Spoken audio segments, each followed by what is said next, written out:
hurdles that a company might have to cross in order to consider getting into the tablet market?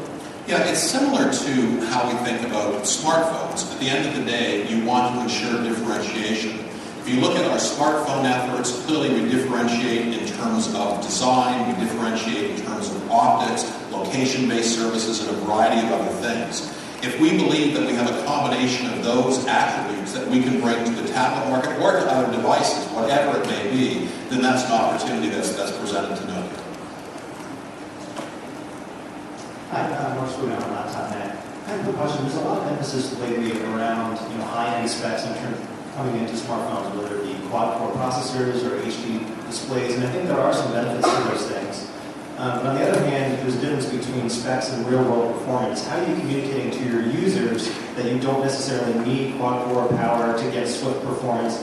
And then just on the flip side of that, one of the benefits that Windows Phone has had in our test is that it has good battery life. Are you concerned about what sort of power requirements 4G LTE adds to that equation?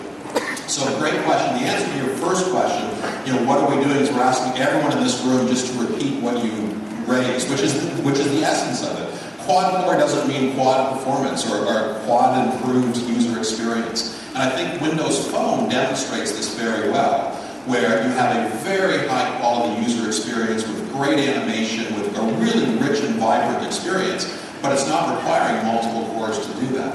And quad core, multi-core, all relates to performance as well, because on many of these devices that have multiple cores, the vast majority of time, those cores aren't doing anything other than using a little bit of power, taking that battery life further down. So that's something that we're very cognizant about. Our hope is that we can communicate about the experience, that we can show people how their lives are impacted by, for example, bringing all of that information to the surface of the experience. If we can get that message across successfully, we hope we can shift away from the quad-core versus dual-core when neither one of those necessarily matters. I'm sorry, LTE is a good question. LTE, does have power implications. You'll notice that the battery we put in the Lumia 900 at 1830 milliamp hours is a significant battery. And so part of what we've done there is clearly taken some steps in terms of battery configuration, but also we work very closely with our partners at Microsoft and at Qualcomm to really do some special work to try and balance that from a power perspective. Our belief is that the battery performance on the Lumia 900 will be very superior on the LTE networks. Everyone's learning a lot about how to do that effectively, and we've benefited from that early experience.